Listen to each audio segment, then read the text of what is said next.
Thanks very much for staying with us. Time now for Eye on Africa with me, Georgia Calvin-Smith. Tonight, South Africa's leaders stay focused on building business and bridges on their trip to the US, despite bubbling annoyance and outrage from some back home over the Trump administration's wild handling of its reception of President Cyril Ramaphosa on Wednesday. Also, Togo's first showing at the Venice Biennale considers the country's architectural heritage, and I speak to the woman behind the building of the Palais of Lomé pavilion at the hugely influential cultural exhibition. And we meet two cousins from Eswatini who've become unlikely country music stars around the world. But first, a day after US President Donald Trump showed videos and article printouts to South African leader Cyril Ramaphosa in the Oval Office, insisting that his nation was in the grip of a genocide of white people, information debunking claims continue to rack up. Ramaphosa and his team remain focused on trying to woo US investment, but back home, annoyance at his White House reception continues to bubble over. Take a look. An ambush and a shootout at the White House. South African newspapers slammed Donald Trump's belligerent and provocative attitude following a tense meeting with Cyril Ramaphosa. Donald Trump does not have facts about what's happening in South Africa. Talking about the white supremacy, talking about the racist and land and whatnot, it's just false accusations. Ramaphosa headed to the White House on Wednesday, hoping to discuss tariffs and economic policy with his American counterpart. Instead, he faced a barrage of allegations as Trump repeatedly accused South Africa of carrying out a genocide against white farmers.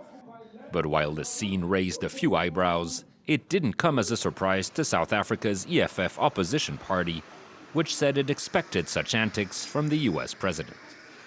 It's something we warned Cyril Ramaphosa about, that the experience with Zelensky should have shown us that he has no intention of listening to facts. He has no intention of hearing the side of South Africa because he's already got a predetermination to launch an aggressive attack on the South African delegation. Despite the provocations, Ramaphosa remained calm and collected throughout the meeting and was praised by his compatriots for not playing into Trump's hand. I did think President Ramaphosa represented the country well. I thought the delegation, especially that he took over with him, was very strategic. And I thought everyone in that delegation put their best foot forward for our country. Seemingly unfazed, Ramaphosa on Thursday said his visit to the White House had been a great success. He was convinced that there was genocide.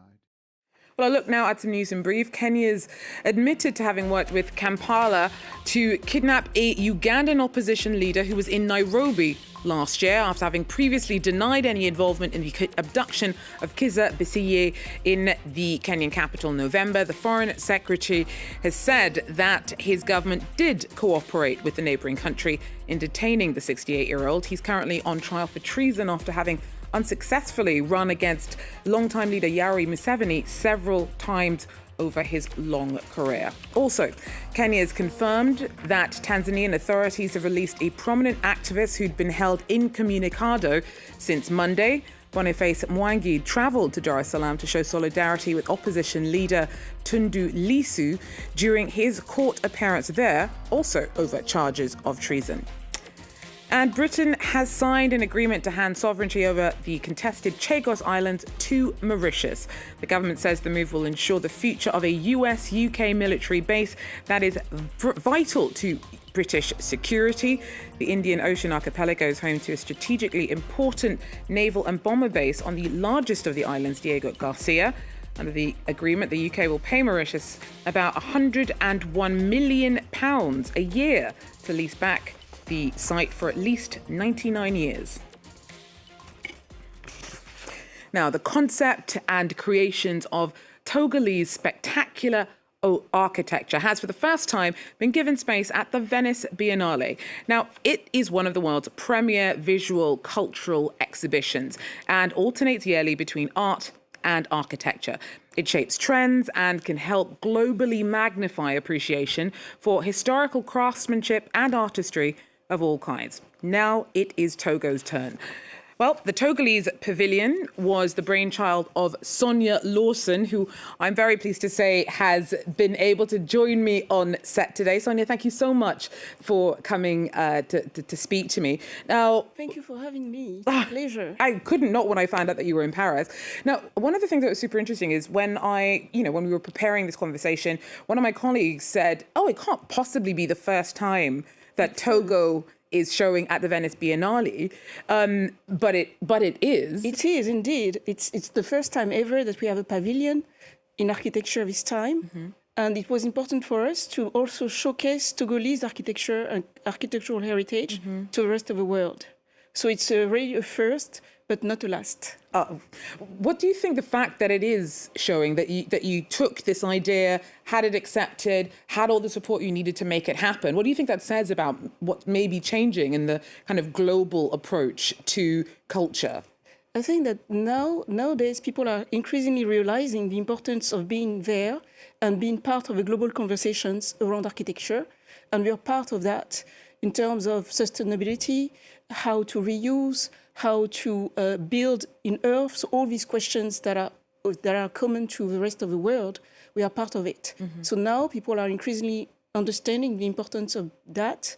And I think that Africa has a lot to offer in terms of insight for that conversation.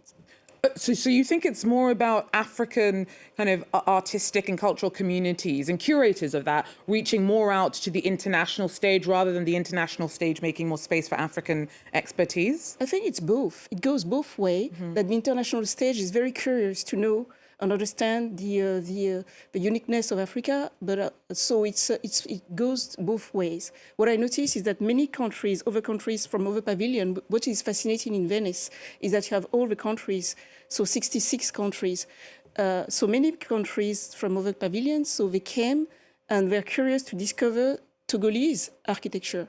So what is so special about Togolese architecture? It's a blend, and what is very interesting is that it has so many layers. So it has the traditional layer, which is UNESCO heritage site of Kutamaku, so the Tamberma.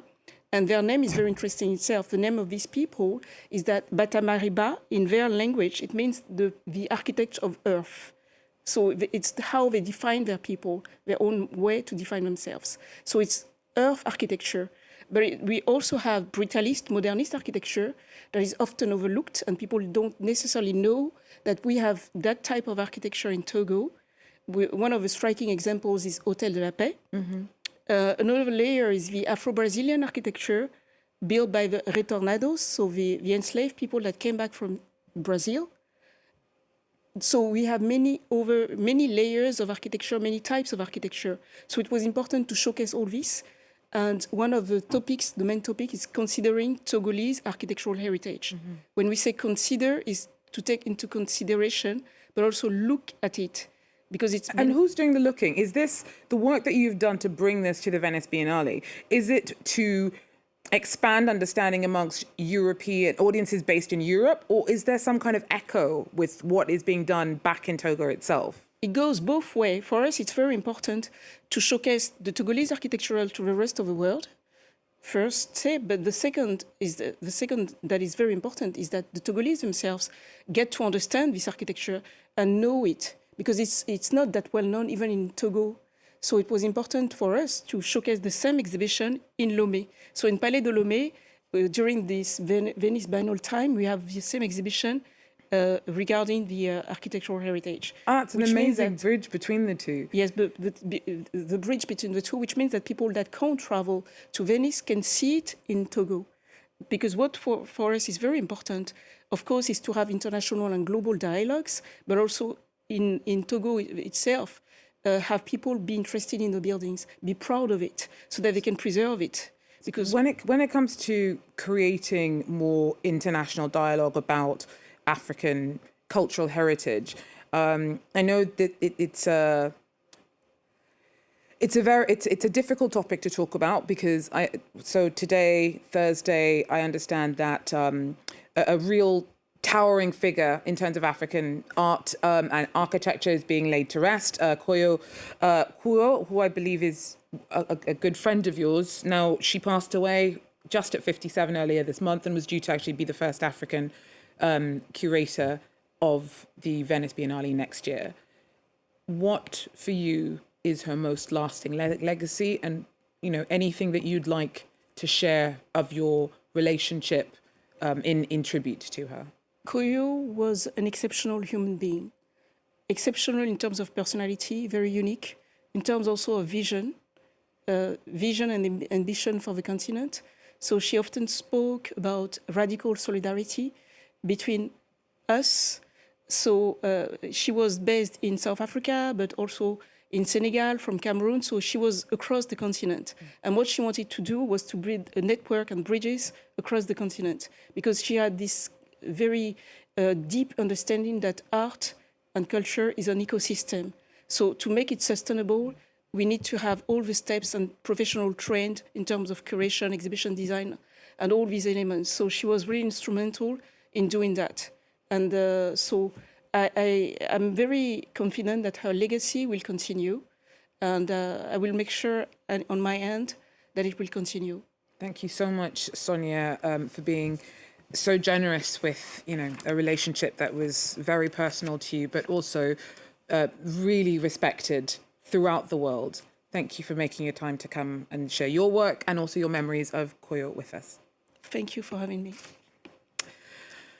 Well, finally, we head to Eswatini to hear from two cousins who have become unlikely country music stars, not just at home, but around the world. Our correspondents tell us more.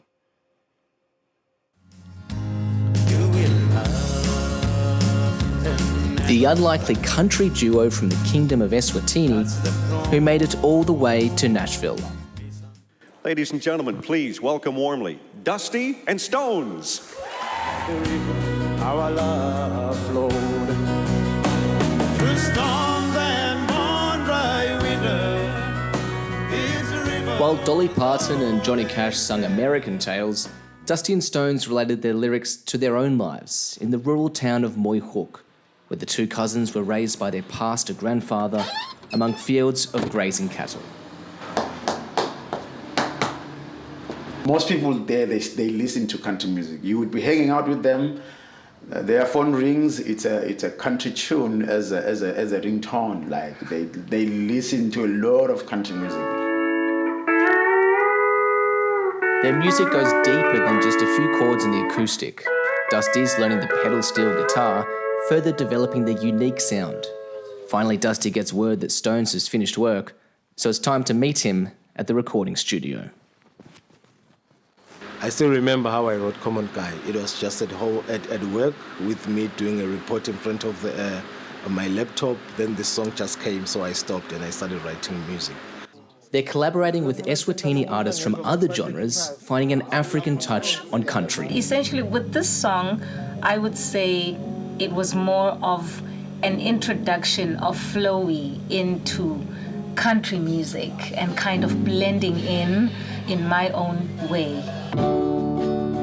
Out in the field, back in Moyhook, you and I on Grandma's farm, playing our games in the sun and the rain, heard the laughter the whole day long. La la la, la la la la, la la la, la la la. If I could do it again, I swear I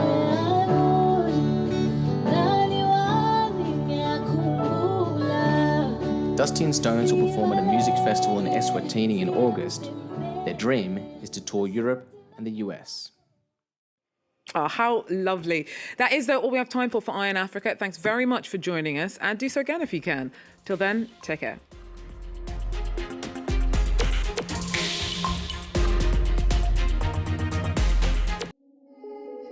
It's fragile, yet powerful. To earn it takes honesty, commitment, rigor, and independence. It's a cornerstone of democracy. It's vital to everyone. And without it, freedom of thought is impossible. Trust, our reason for being here. France 24, liberté, égalité, actualité.